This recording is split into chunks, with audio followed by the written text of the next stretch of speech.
¿Qué hace Dios cuando los justos claman a Él? Dios responde al clamor de los justos, nos dice la Biblia. Y responde de distintas maneras. No siempre los hombres pueden entender toda la manera en que Dios actúa, la forma en que Dios responde. Pero al final se podrá ver, se podrá apreciar de que ninguna oración pasó desapercibida y que Dios las tuvo atesoradas en cuenta. El tema que vamos a considerar en este momento es respuestas divinas al clamor de los justos. En esta serie que estamos estudiando de las trompetas del Apocalipsis, ya vimos en un tema anterior el lugar que ocupa en el Apocalipsis esas trompetas.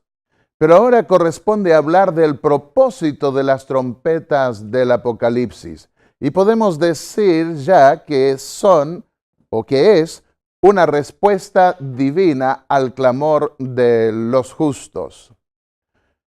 Dios, durante toda la historia, ha estado frenando, obstruyendo los intentos del diablo de imponer un cuerpo rebelde en toda la humanidad, un imperio en rebelión contra Dios y contra la ley del cielo.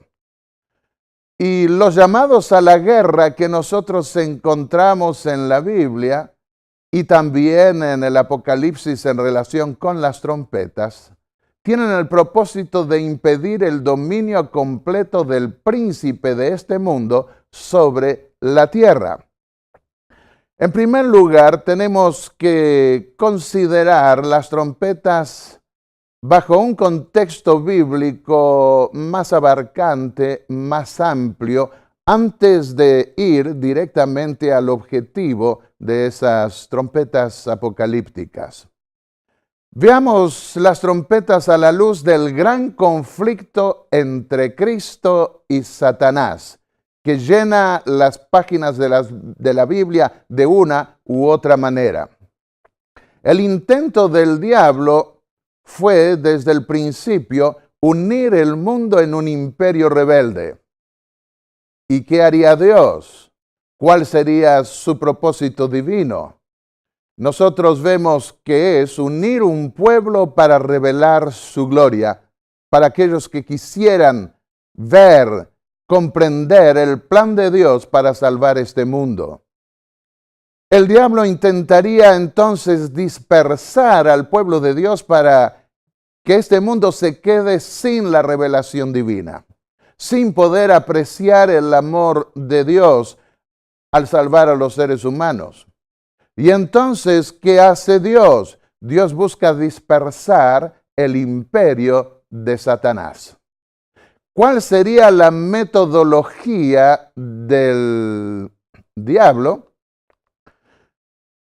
Sería impulsar a los hijos de Dios, al pueblo de Dios, a la desobediencia. ¿Cuál sería el método divino para conservar su plan de revelar al mundo su plan de salvación? Llamar a ese pueblo a quien el diablo engañó al arrepentimiento y darle una nueva oportunidad. ¿Qué haría entonces el diablo? Una vez que el diablo buscase desviar al pueblo de Dios, llevarlo a la desobediencia, sabiendo de que Dios es consistente con sus leyes de amor y justicia, él pensaba que Dios desprotegería a ese pueblo, no podría bendecir a ese pueblo en la desobediencia, y entonces aprovecharía para levantar los ánimos de los imperios opresores más grandes para venir y destruir a ese pueblo y acabar con la revelación divina. Pero ¿qué iba a hacer Dios? Estamos diciendo esto que se cumplió en la historia bíblica.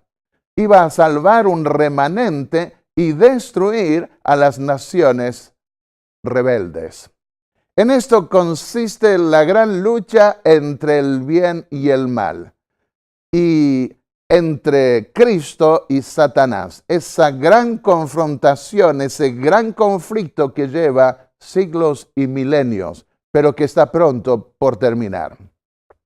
La primera obstrucción divina la encontramos en la famosa Torre de Babel. El Señor confundió su lenguaje cuando pensaban ellos que habían encontrado un lenguaje común y los dispersó. Por eso se llamó Babel, porque allí el Señor confundió el lenguaje de todo el mundo. Babel significa confusión. Desde allí los esparció el Señor sobre la faz de la tierra entera. Génesis 11:9.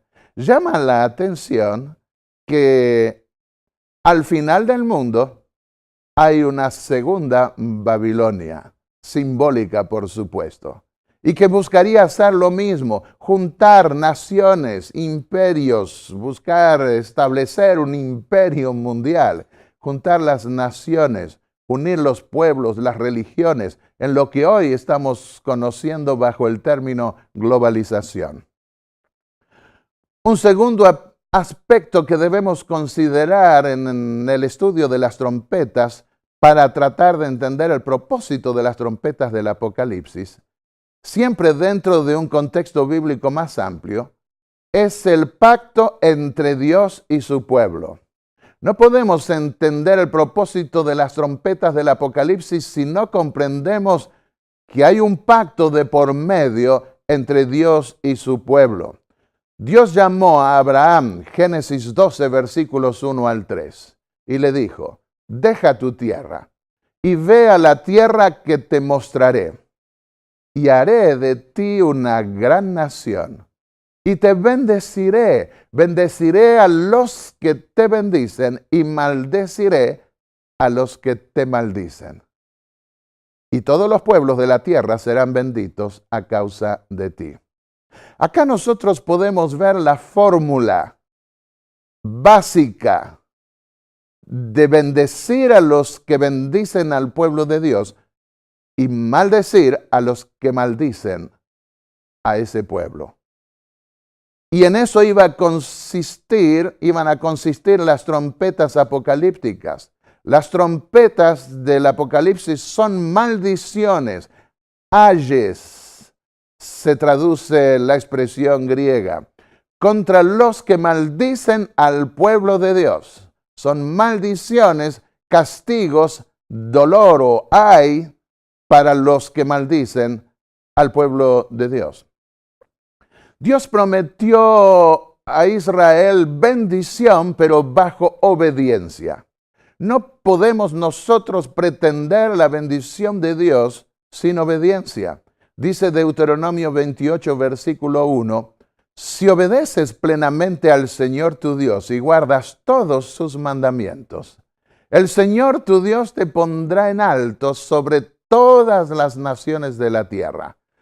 Todas estas bendiciones vendrán sobre ti, y hace una lista.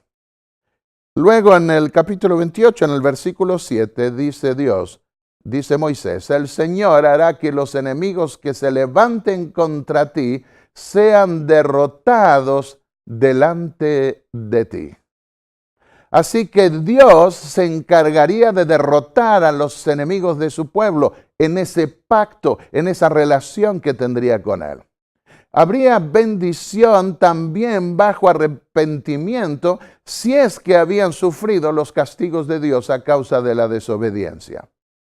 En Deuteronomio 30, versículo 3 dice, entonces el Señor te traerá de vuelta y te juntará de nuevo de todas las naciones a las que te habrá dispersado.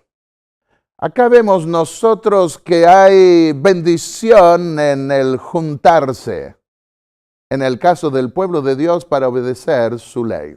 Y hay maldición en la dispersión a causa de la desobediencia. Después dice el versículo 7 de Deuteronomio, el Señor tu Dios pondrá todas estas maldiciones sobre tus enemigos que te odian y persiguen. Maldeciré a los que te maldigan, dijo Dios a Abraham, y en relación con una promesa que se iba a cumplir también para con sus descendientes. Vamos al pequeño Apocalipsis de Isaías que va de los capítulos 24 al 27 y en el último capítulo de ese pequeño Isaías encontramos que el profeta habla de un segundo éxodo. El primero fue de Egipto, ahora se refiere a Asiria y dice: en aquel día sonará una gran trompeta, y los que se perdieron en la tierra de Asiria y los que fueron esparcidos en la tierra de Egipto vendrán y adorarán al Señor en el monte santo en Jerusalén. Una gran trompeta de libertad, de retorno, de bendición, que solo podía cumplirse bajo arrepentimiento. Y en la nueva dispensación eso se proyecta a la época de la resurrección de todos los muertos, cuando la verdadera montaña de Sión, la verdadera Jerusalén, la que está en el cielo, acogerá a los atribulados de Israel que se habían perdido y podrán morar eternamente en esa ciudad eterna donde Dios es el Rey, donde su Hijo será coronado. Vemos aquí palabras significativas: castigo, reunión, redención, involucrados en la palabra trompeta. Veamos ahora dentro del Apocalipsis el propósito de las trompetas. Las trompetas serían una respuesta al clamor del pueblo de Dios. Clama a Dios, claman el pueblo de Dios a su Señor en el cielo por las tribulaciones que debe padecer en la tierra. Y Dios responde a ese clamor. Veamos, Éxodo 2, versículo 23. Ellos, los israelitas en la cautividad egipcia, gemían a causa de su esclavitud y clamaron, y su clamor por ayuda subió hasta Dios. Ese clamor no pasó desapercibido por el cielo, llegó hasta Dios. Y Dios escuchó su gemido y se acordó de su pacto. El versículo 24. ¿Qué pacto? El pacto que había hecho con Abraham de bendecir a los que los bendecían y maldecir a los que los maldecían. Llega ese clamor a Dios. Dios escucha. Y en esos antropomorfismos que encontramos en la Biblia, adaptaciones divinas al lenguaje humano, se representa a Dios como acordándose, como si Dios no escuchase. A veces pareciera que Dios no escucha el clamor de los justos, pero sí escucha. Espera un tiempo, espera el momento que Él sabe mejor, y entonces interviene. Y para los que lo contemplan, Dios se acordó de nosotros. Se acordó del pacto, de la promesa que había hecho en este caso Abraham, de bendecir a los que bendijesen al pueblo de Dios y maldecir a los que los maldijesen. Y les suscitó un libertador, Moisés. Dios miró a los israelitas y se compadeció de ellos. Los tuvo en consideración, Éxodo 2, 25. Y produjo una tremenda liberación. Una liberación mediante plagas. Ahora recordemos, Apocalipsis 9, 20 nos dice que las trompetas pueden ser interpretadas también no solo como castigos y juicios, sino también como plagas. Cuando vamos a la historia del libro de los jueces, allí encontramos que el pueblo clamó al Señor. Ellos clamaron al Señor por ayuda, Jueces 6, versículo 6. ¿Y cómo respondió Dios? Fue mediante sonidos de trompeta de guerra. Con 300 hombres que sonaron la trompeta, ellos libraron la batalla. Dios escuchó el sonido de la trompeta, la fe de esos 300, el clamor del pueblo de Dios, y dio la victoria. Y los libró de sus enemigos que venían y los diezmaban. cosechándoles todo lo que plantaban y produciendo hambruna en medio de Israel. Más tarde, vemos que otra vez Dios responde a través de ejércitos, suscitó al rey Saúl, le dio las oportunidades a este rey para convertirse realmente, pero este rey no era de inclinación religiosa y se vio después una consecuencia negativa, tuvo que ser descartado del reinado. Pero en su primer momento obró bien.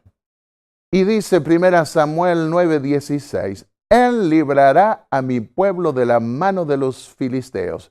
He mirado a mi pueblo porque su clamor llegó hasta mí.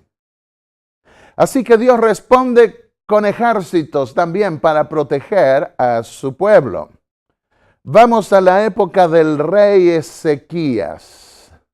Nos dice 2 Crónicas 32:20 e Isaías 37:36 que el rey Ezequías y el profeta Isaías clamaron en oración al cielo.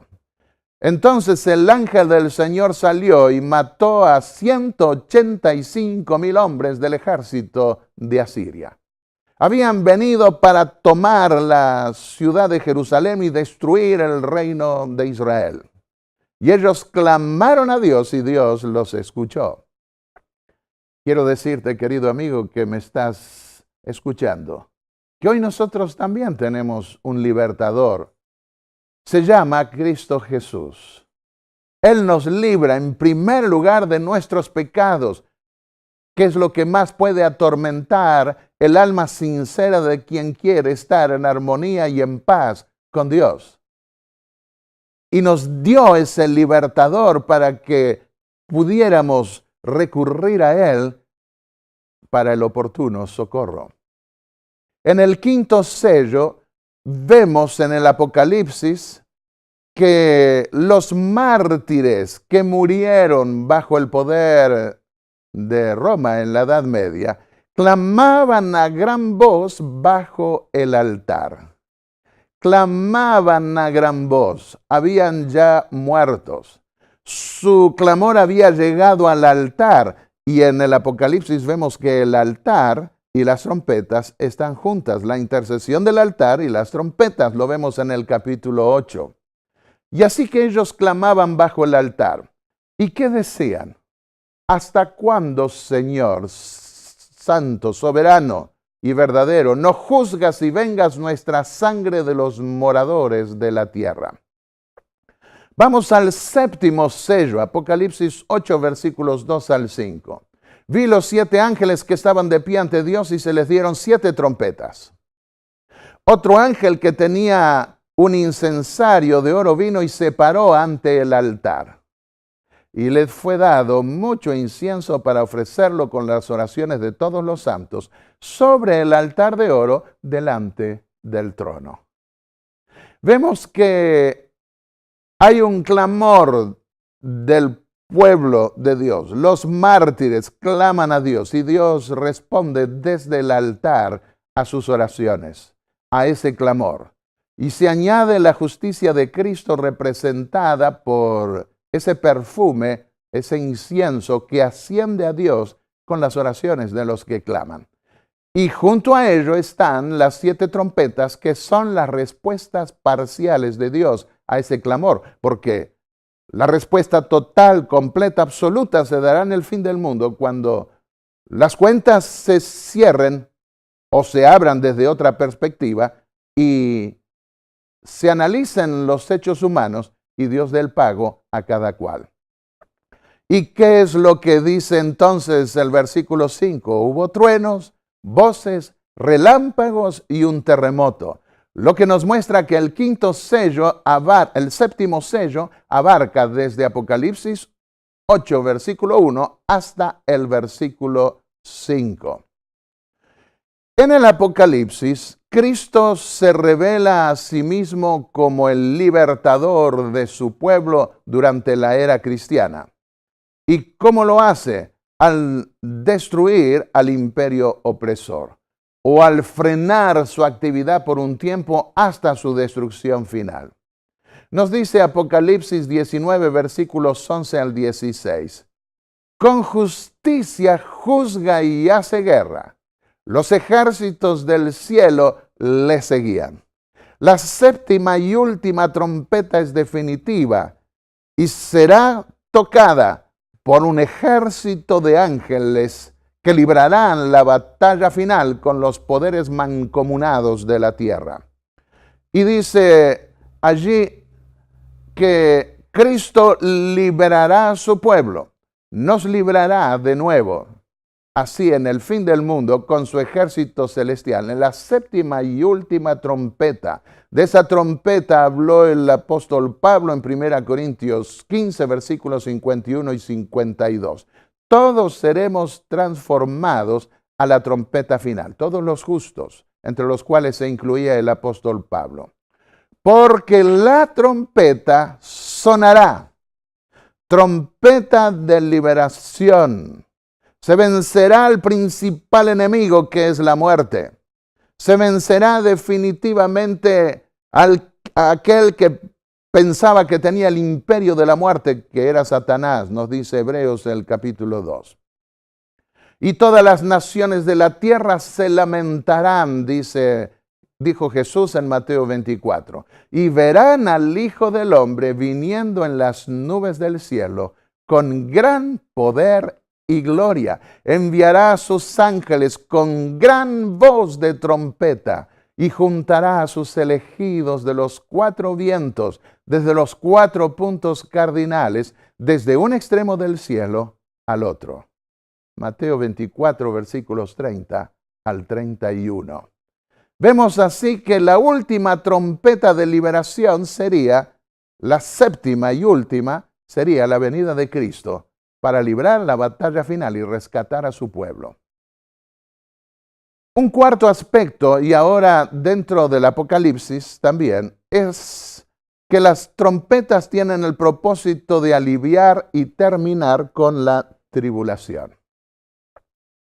Dios intervenía en lo pasado, al considerar la historia bíblica lo podemos confirmar. Intervenía vez tras vez en el antiguo Israel para librar a su pueblo de imperios opresores.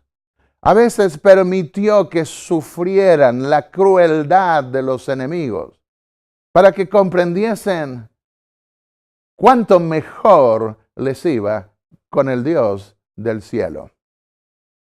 Egipto causó dolor, angustia, tribulación mediante la esclavitud. Asiria se llevó cautivos a muchos del norte de Israel. Babilonia también produjo una gran tribulación al llevar cautivos a los judíos, y en el caso de la prueba de los 3 valientes hebreos fue claro que buscó destruirlos. Pero Dios intervino y los salvó. Medo-Persia trajo cierta liberación al pueblo de Israel, pero después los judíos estuvieron a punto de ser destruidos, pero Dios intervino a través de Esther.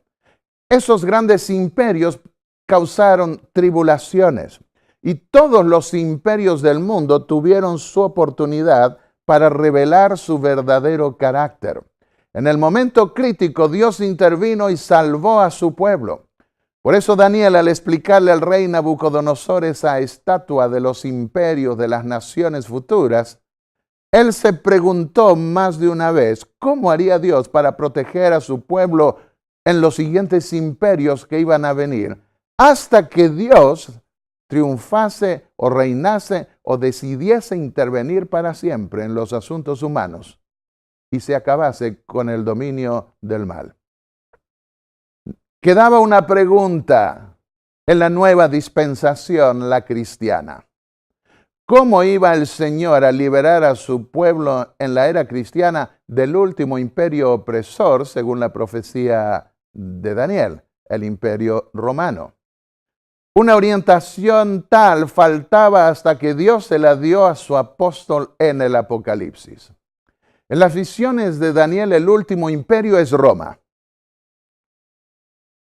Nos comenta Elena de White en el libro Conflicto de los Siglos que la hilación profética en la que se encuentran estos símbolos de Apocalipsis 13 empieza en el capítulo 12 de Apocalipsis con el dragón que trató de destruir a Cristo cuando nació. En dicho capítulo vemos que el dragón es Satanás, Apocalipsis 12, 9.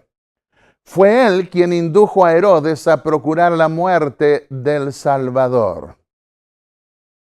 Pero el agente principal de Satanás al guerrear contra Cristo y su pueblo durante los primeros siglos de la era cristiana fue el Imperio Romano, en el cual prevalecía la religión pagana. Así que si bien el dragón representa primero a Satanás, en sentido derivado es un símbolo de la Roma pagana. La primera tribulación cristiana de la cual habla el Apocalipsis fue producido por Roma pagana. En el Apocalipsis las trompetas son 7 juicios contra Roma, el último imperio que persigue al pueblo de Dios en 3 fases y momentos diferentes. Y eso es lo que vamos a ir viendo en nuestro estudio de las trompetas. En efecto, Roma produce 3 tribulaciones apocalípticas. La primera la produjo Roma pagana. La segunda la produjo el Sacro Imperio Romano, que destruyó la vida de millones de personas. Fue peor, fue más cruel que la Roma pagana, como es reconocido aún por autores católicos.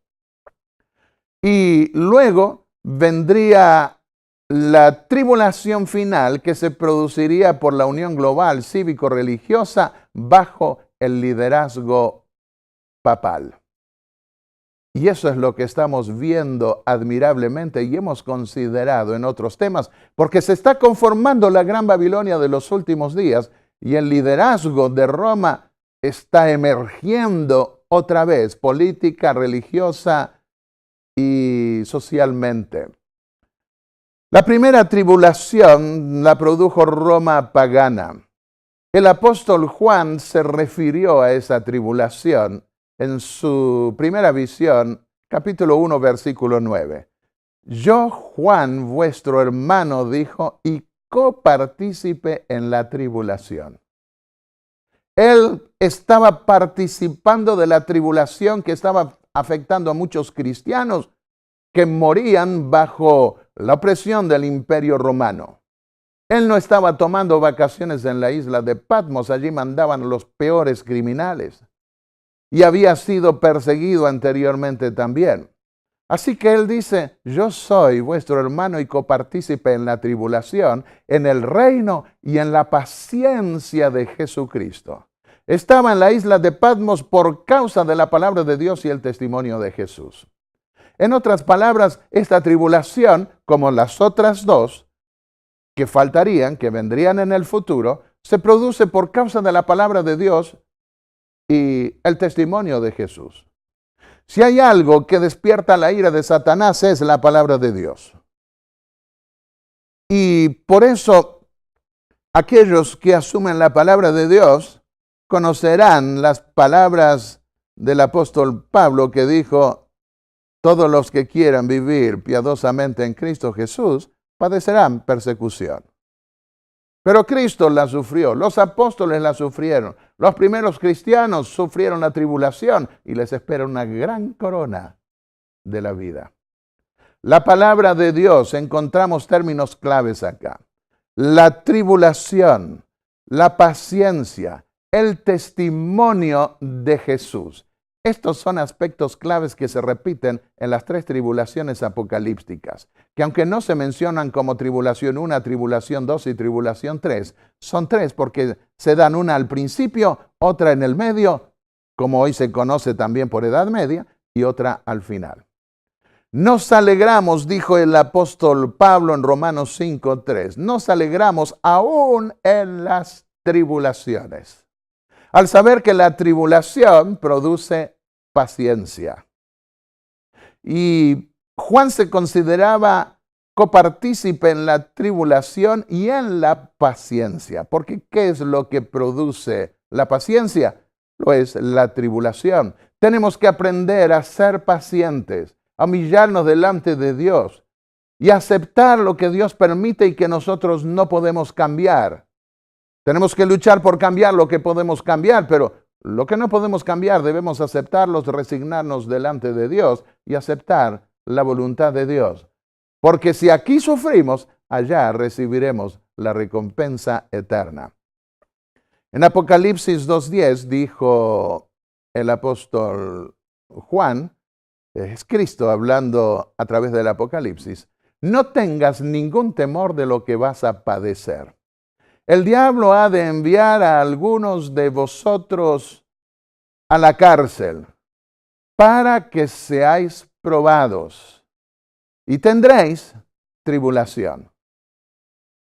¿Y qué dijo? No se preocupen porque no les va a pasar nada. No, Jesús no dice eso. Nuestro destino no está en nuestras manos. Si Dios quiere que nosotros muramos como mártires, Él nos dará la fortaleza en el momento necesario y la fe se afirmará en las promesas de Dios. Aquí, Él lo que promete es, sé fiel hasta la muerte y yo te daré la corona de la vida. El primero y el último, el que estuvo muerto y revivió, dice, conozco tu tribulación y tu pobreza, sin embargo eres rico, no en las cosas materiales, pero sí en las cosas espirituales. Apocalipsis 2, versículos 8 y 9. Habla el que padeció antes que nosotros. Habla el que murió y resucitó como garantía de la resurrección final de los justos. El apóstol Pablo, escribiendo a los Corintios en su primera carta, capítulo 4, versículo 9, dijo, Dios nos asignó como a sentenciados a muerte. Hemos llegado a ser un espectáculo para todo el mundo, tanto para los ángeles como para los hombres. 1 Corintios capítulo 4 y el versículo 9. Los ángeles de Dios, el universo entero se asombraba viendo la fe de aquellos que a pesar de que se los perseguía y se los entregaba en los circos romanos a las fieras, se mantenían fieles y no negaban el nombre de su Redentor. Por eso aquí se nos dice, el apóstol Pablo dice que aún podemos nosotros testificar a los mundos no caídos y al universo que contemplan lo que aquí ocurre en la tierra. Y ellos se quedan asombrados porque ven que el carácter de Cristo se reproduce en aquellos que lo siguen, aún frente al martirio. Atormentadnos. Decía un hombre en el siglo III o IV, condenadnos, desmenuzadnos, que vuestra maldad es la prueba de nuestra inocencia. De nada os vale vuestra crueldad, más somos cuanto derramáis más sangre, que la sangre de los cristianos es semilla. Moría un cristiano en el circo romano y se levantaban 10, 20, que al mirar el valor y la fe de esta gente, se transformaban en cristianos también. ¿Qué dijo Jesús? El que persevera hasta el fin será salvo. ¿Quieres ser salvo? ¿Quieres ser salvo realmente? Debes perseverar. No hoy, mañana, no unos pocos días, sino perseverar hasta el fin. Porque el que quiera ser salvo debe perseverar hasta el mismo fin. Dios respondió al clamor de la primera tribulación producida por el imperio romano pagano mediante las 4 primeras trompetas del Apocalipsis. Y vamos a considerarlas. Pero primero pensemos en el Salmo 23, en ese Salmo del pastor y el versículo 4. Este Salmo me gusta citarlo a menudo porque tiene una profundidad espiritual muy grande. Aunque ande en valle de sombra y de muerte, no tendré temor alguno. Estás en tu lecho de dolor. Estás temiendo enfrentarte a la realidad de que te irás pronto de aquí. Debes pensar lo que dijo David. Aunque ande en valle de sombra y de muerte, no tendré temor alguno. No porque me vas a librar ahora de la muerte, puede Dios hacerlo si así lo considera, sino lo que más le interesaba a David era que en ese valle de sombra y de muerte Dios estuviera con él. porque en ese momento dijo David, tú estarás conmigo. De manera que no me importa lo que me pueda pasar, mi vida está en las manos de Dios. Y lo que cuenta para mí es que es en ese momento delicado, en ese momento supremo de mi vida, tú estés conmigo. Jesús dijo a María y se lo dijo también a Marta, yo soy la resurrección y la vida. El que crea en mí, aunque esté muerto, vivirá. Y los que murieron como mártires, murieron creyendo en las palabras de Jesús. Y yo creo en las palabras de Jesús. Y sé que Cristo me devolverá la vida. Las tribus bárbaras, las primeras 4 trompetas, fueron castigos de Dios contra el Imperio Romano a través de los ejércitos bárbaros o germánicos, que desde el primer siglo, desde los días de Juan, estaban ya invadiendo el Imperio Romano. En el 5º sello dice, vi bajo el altar las almas de los que habían sido muertos por causa de la palabra de Dios y el testimonio que tenían. Ahora pasamos así a la segunda tribulación. Estamos en el 5º sello, no en el primer sello, no al principio del cristianismo. Y muchos murieron en la hoguera. Y ellos confiaban como Job cuando estaba sufriendo una plaga en su cuerpo. Podían decir como Job, yo sé que mi Redentor vive y que al fin se levantará de la tierra. Y después de destruida está mi piel, en mi carne he de ver a Dios.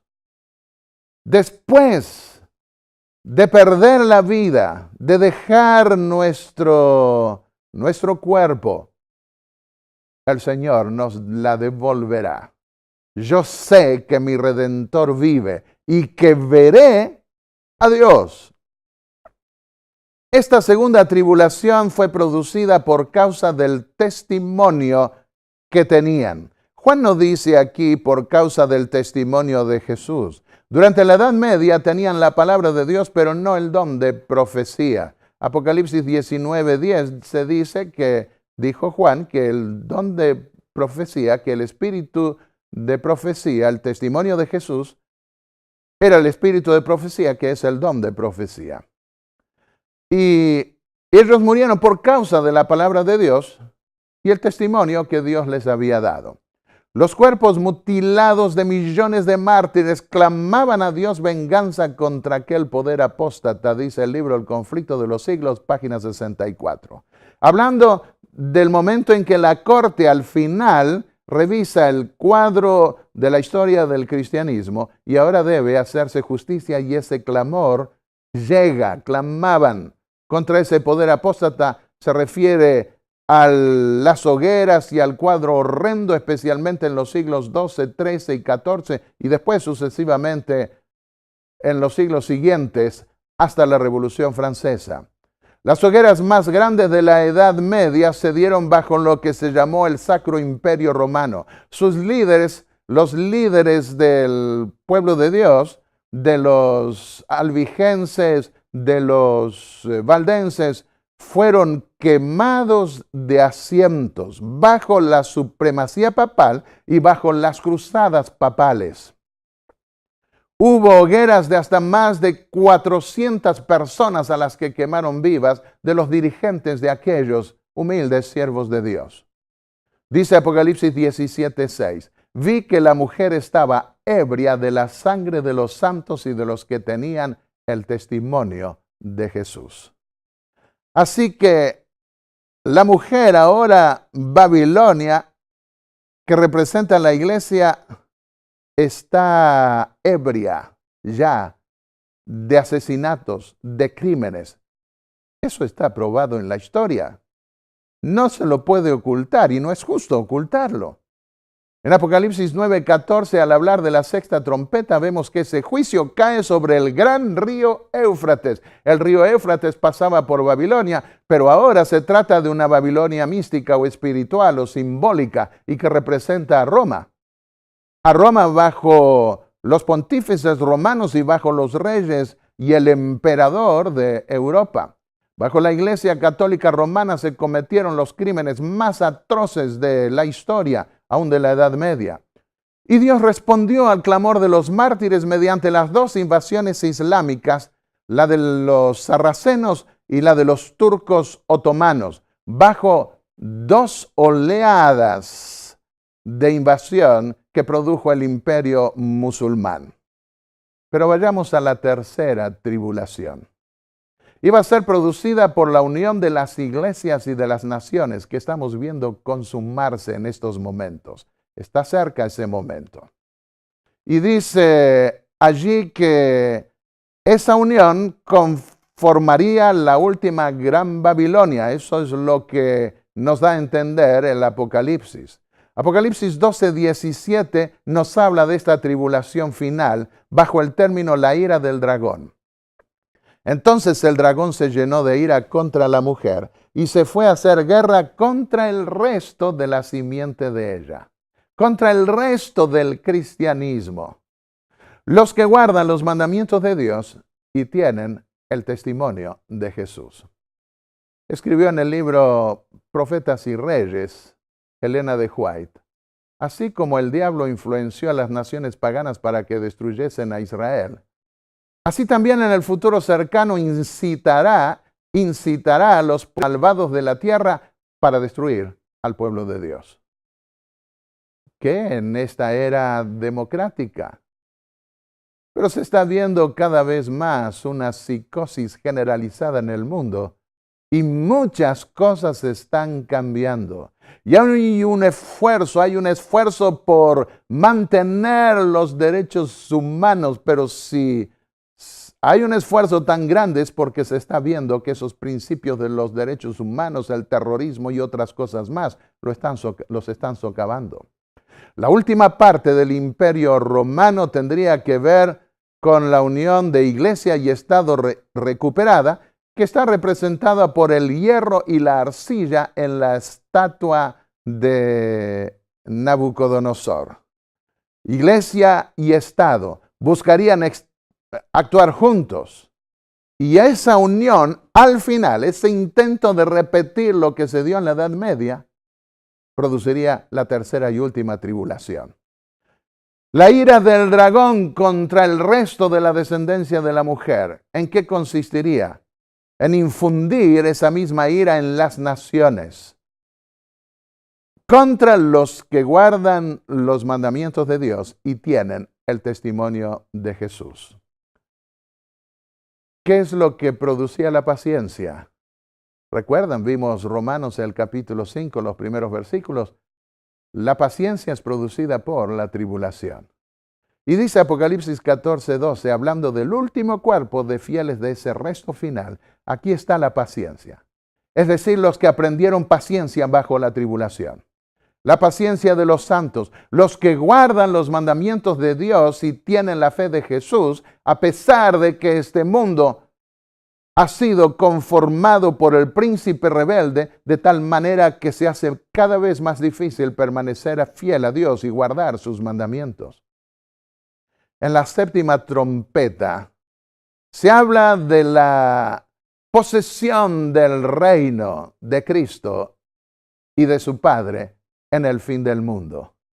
¿Y qué ocurriría en esa época? Daniel el capítulo 12 y el versículo 1 lo explica. En aquel tiempo, se refiere al tiempo del fin, Miguel significa quien como Dios, una referencia a Cristo, el gran príncipe que está de parte de tu pueblo. Y dice, se levantará, se pondrá de pie ese gran príncipe, que es de los nuestros y que quiere ser nuestro príncipe si nosotros se lo permitimos. Y será tiempo de tribulación, de angustia, tal como no ha habido desde el comienzo del mundo hasta entonces. Pero en ese tiempo será librado tu pueblo, todos los que se hallen inscritos en el libro. En el libro de la vida del Cordero, como lo explicará mejor todavía el Apocalipsis. Querido amigo, lo que cuenta es que nuestros nombres estén escritos en el libro de la vida del Cordero. Dios promete estar con su pueblo. Yo creo en Él, creo en su palabra.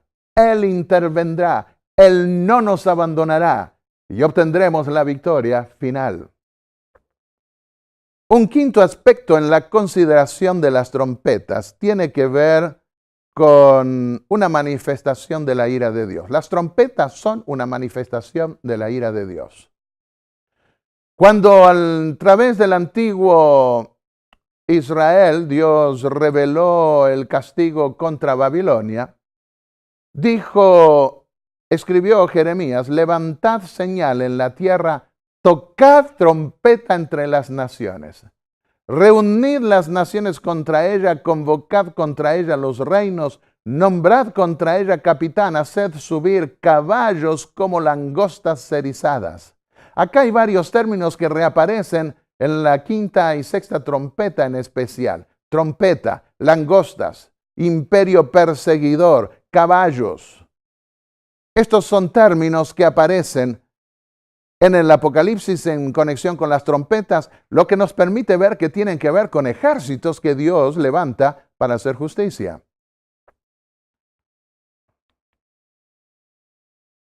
Vamos a Jeremías 51, los versículos 35 y 38. Y vemos lo que hace Dios con Babilonia, el castigo que le inflige por haber destruido, por haber perseguido, por haber sometido y hecho sufrir a su pueblo. Que recaiga sobre la Babilonia la violencia que me hizo, dirá Jerusalén. Dice la morada de Sión, que mi sangre se derrame sobre los babilonios. Yo defenderé tu causa, dice Dios, y ejecutaré tu venganza. Las trompetas son una venganza divina contra los opresores de su pueblo. En Apocalipsis, el último imperio, Roma, estaba representado por el símbolo de Babilonia y recibe 7 golpes de trompeta sucesivos para socavar su poder y finalmente para ser completamente destruido en la última trompeta, con las 7 plagas que consuman la ira de Dios. Se airaron las naciones en la séptima trompeta y tu ira ha venido. Estamos en la séptima trompeta. Y luego en Apocalipsis 15:1, con respecto a las plagas, vi 7 ángeles con las 7 plagas postreras. Las plagas del Apocalipsis no abarcan toda la era cristiana, sino son las postreras, las últimas, las que consuman la ira de Dios. Porque con ellas se consuma la ira de Dios.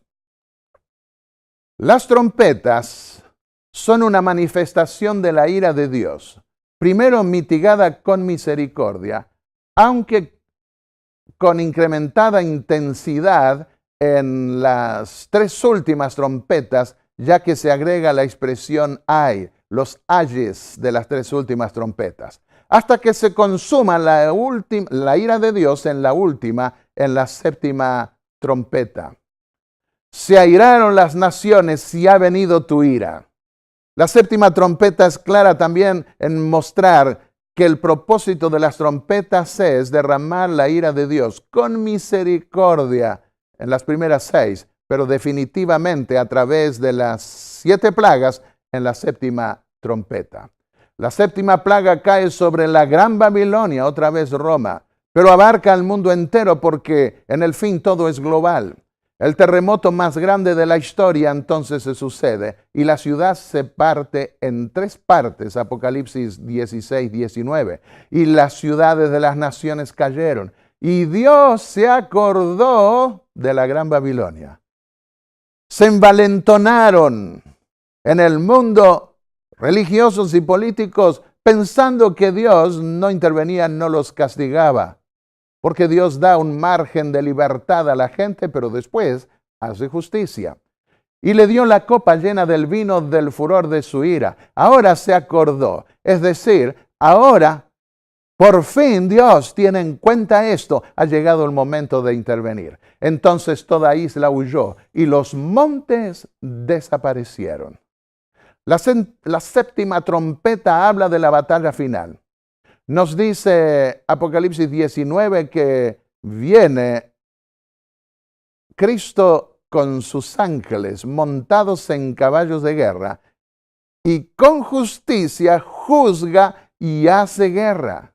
No vendrá a bendecir la unión de las naciones y de las religiones y de todo organismo que pueda levantarse en este mundo, todo organismo humano. Vendrá a castigar las naciones, dice el Apocalipsis. De manera que resumamos, la primera tribulación habla de los castigos contra la Roma imperial pagana, 4 trompetas. La segunda tribulación habla de los castigos contra la Roma cristiana apóstata, 2 trompetas. Y la tercera tribulación habla del castigo final contra Roma y el mundo. Terminamos aquí, leyendo las palabras que Dios dio a través de Ezequiel, el capítulo 34. Aquí estoy yo.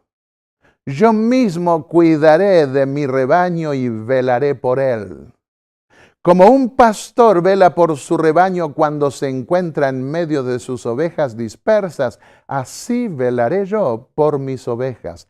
Las recobraré de todos los lugares donde se habían dispersado o esparcido en día de nubes y brumas.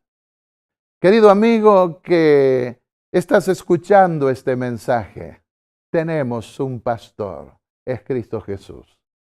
Es cierto, están los cielos, pero las distancias para el cielo no cuentan como tal vez podrían contar para algunos de nosotros. Si miramos la distancia física parecería inalcanzable, pero los ojos del Señor están atentos al clamor de los justos y nada pasa por alto. Dios tiene medios de comunicación que nos permite llegar a Dios y recibir la respuesta en el momento preciso. Aún antes de clamar, a veces Dios ya mandó la respuesta porque sabe qué es lo que clamaremos.